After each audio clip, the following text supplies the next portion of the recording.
Ba-dum, bum, bum. Windy pig, oh, windy, windy, windy, windy pig, oh, windy, windy, windy, windy pig, oh, windy, windy, windy, windy pig, oh, windy, windy, windy pig.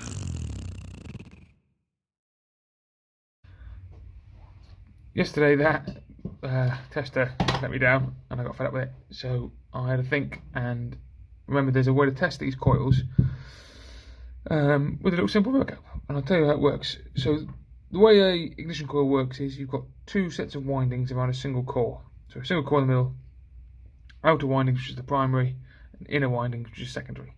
The inner windings or secondary has a huge amount more turns than the outer windings in the primary coil.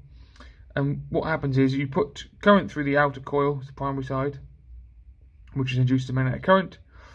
When the point's open, or in more modern systems, when the feed is broken to that coil via EFI or whatever, the computer system, or however you want to do it, in these systems, points, when the point's open, the current is removed to that primary coil, the magnetic field collapses, that induces current in the secondary coil, which gives you a high voltage burst. So the easiest way always then goes down to the spark plug and hops across the electrode. So there we go. So the way these test rigs work is all you need is a couple of little wires. You have from the negative side of the battery to the top of the spark plug to the one side of the coil. These are the positive side, and I wonder if you're going to see this in this light. If you can't, I might try and turn the lights off and try again. But if you just took this on here, hopefully. Ooh.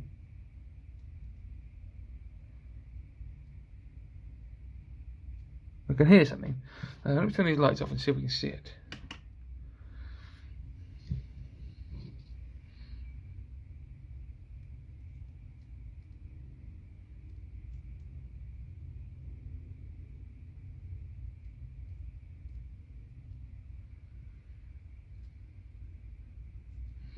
See, I can see that. I don't know if you can. We get it closer to the camera so I can do it like this. Right.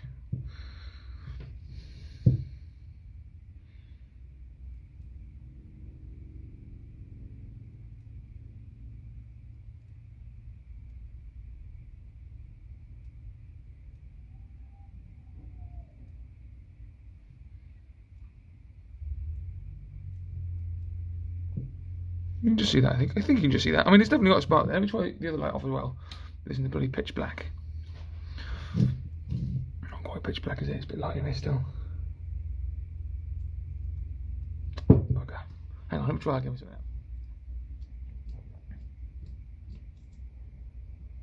So yeah, that's a nice spark. Not a very strong spark, but this is a pretty janky setup.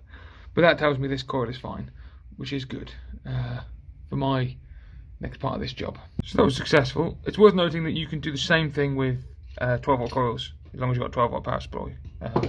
So you've got an old car battery looking around, you could rig up a similar system, and all you do is just current on off to one side of the coil, and it should spark away, and that gives you an idea of whether it's working or not. So, bearing pullers come back from the old man.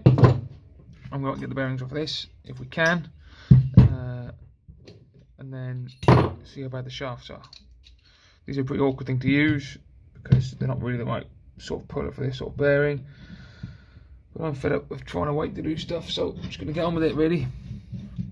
So you can't really see this, but all these do is little teeth in behind the bearing, wind the shaft on, pulls the bearing off, bing bang bong.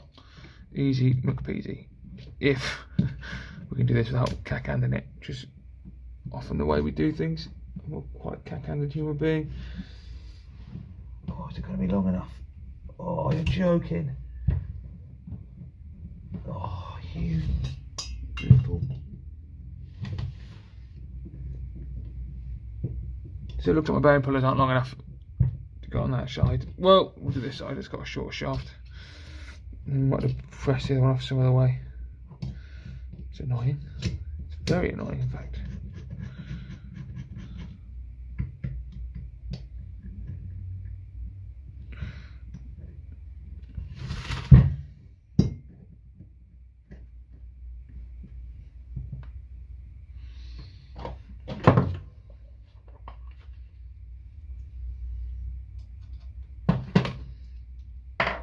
So this is easy enough. Just going to tighten these up so they don't slip off during the pull. Same this side. It's a bit of an awkward angle this to try and use a puller on, but we'll try our best. I don't think that's going to go, is it? It's a very awkward angle. We'll give it a go. I'm not sure I need to get the other set of sockets out. I think probably we'll put a spanner on it. Oh, for fuck's sake.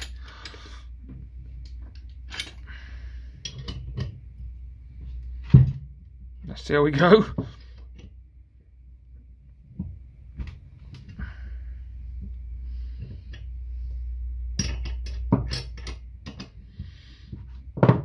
Right.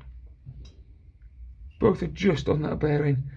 I don't think this is going to go. This is going to trap out again. I'm going to have to get a narrow set of pullers.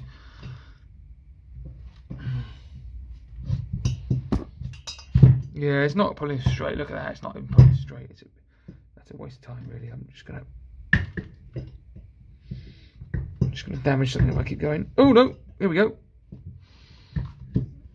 There we go. Why do I doubt myself? Right.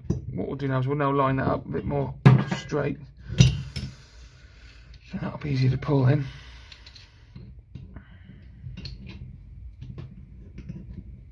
Oh, I didn't think that would work. I didn't think that was going to work at all. I'm chuffed.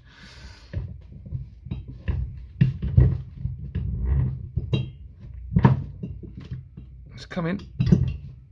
I'll get a bit serious with this. Oh, bloody hell.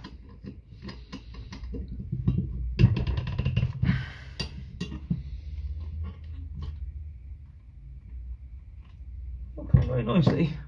Just didn't go out of it. Should put some grease in the shaft, buddy.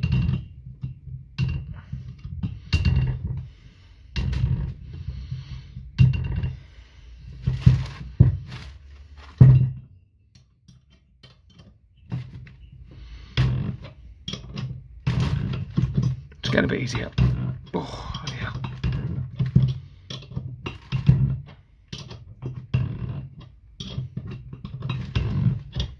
I'll fast forward this bit.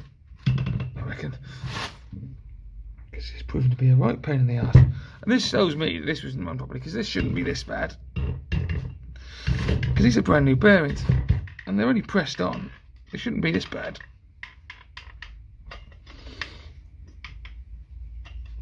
Bloody hell. Oh. Nearly there. One more turn. I've got to do this again when I get the other crank out, which is annoying, isn't it? There we go. That bearing's off. Bloody hell, that was on there. They don't want to come out. Oh, I don't know. You can't even. God, that's crunchy. Oh, that's a grim old bearing. That's a brand new. I mean, that's a new bearing. I mean, it's a cheap bearing. It's a Koyo. See that? Koyo. But it would have been a good. Well, I say cheap bearing. It would have done the job, like. Look at the state of that. This whole poor bike's been just destroyed by somebody. Right, we're going to try and set up the pullers on the other side. So first you unwind your puller. Hope it's long enough. I don't think it is. Goodbye. Right, that gives us a bit more. Gives us a little bit more. Maybe we'll get it now.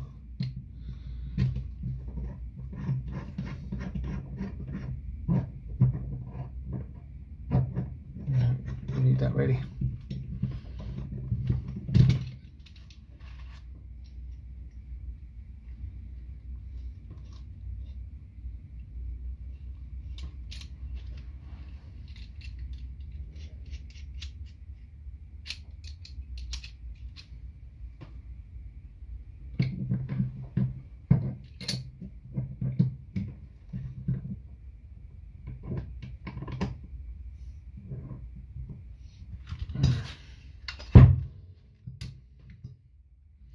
It's going to be, look, 5mm too short.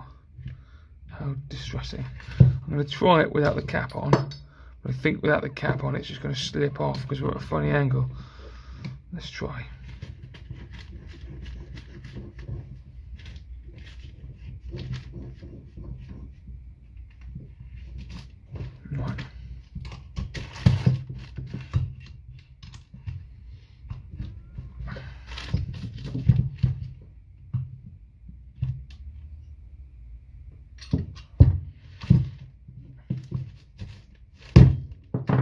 slipped straight off.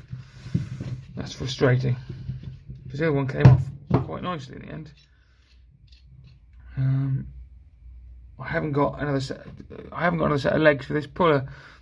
Not here anyway. I've got a set of work that will probably go on. Let's give it one more go. Just be cheeky about it. See if we can just slip it in.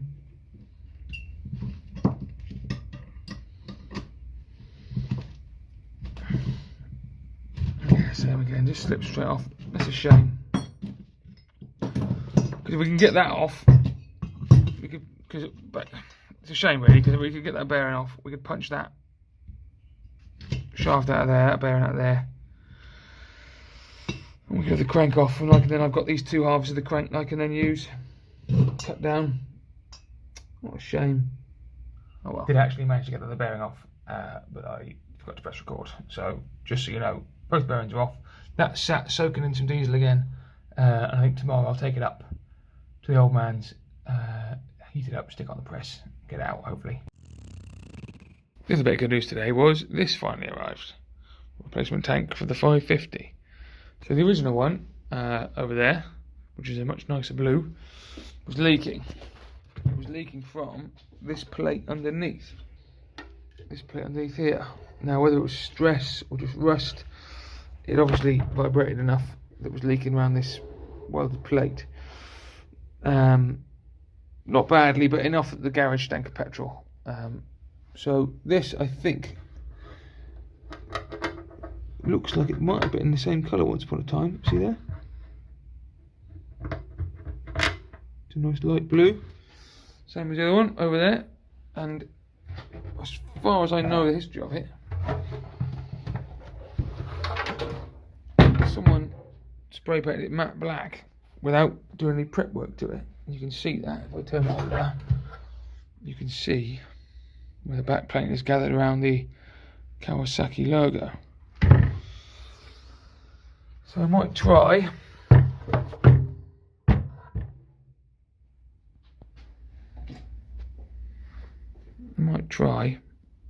rub some down, see if we can get some nice colour out of it. So I've just got the tank on the bench. The plan is just to see if I can really clean up this stuff, rubbing compound. It's not the perfect thing for this job. You can get cut and paste and stuff that's better, but I just want to give it a go and just see if we can get any more colour out of it. I'm fairly sure, looking at it actually, that this was a darker blue when it started, but it was blue in it. It would be alright. So this stuff, you just rub it on quite thick to an area. And this should take any heavy duty grease and dirt and dust off it first, because if I'm going to rub it down, see if I can get the original paint. If this isn't the original paint, of course, I don't want it to be gritty, because I'll just scratch deep into the various coats of paint. So I'll get this rubbing compound on first. So I'm just going to do this back end, not going to do the whole lot. Just do the back end a bit, just get loads on. And all you do is just dip it in a bit of water, get it on your cloth, like that. Just get it on nice and liberally, and you leave it to dry for about 20 minutes, half an hour. So I'll do that, and then we'll come back to it in a moment.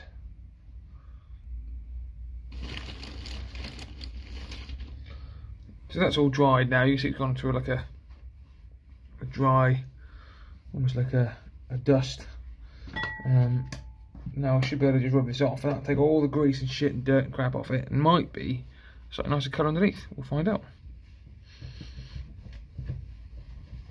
Oh, okay, so it's definitely a dark blue underneath.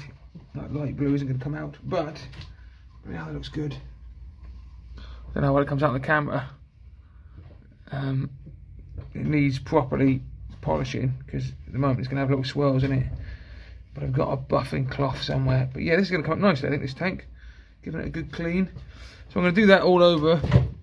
Get the rubbing compound all over it. Get that sorted out. Get it really clean. And once it's really clean, I will then take these off. Clean underneath them. Hopefully that won't be too bad. I mean, it feels a bit... Fortunately, it seems to have stuck there with the glue. I might have to live with that, but we'll see what we can do. See what much better we can get that. If not, we might put a new decal across it, because a lot of the old tanks had like a stripe that ran down this side. So maybe we can just put a stripe on there and then put things back on again, just to make it look a bit nicer. But we'll see how we go.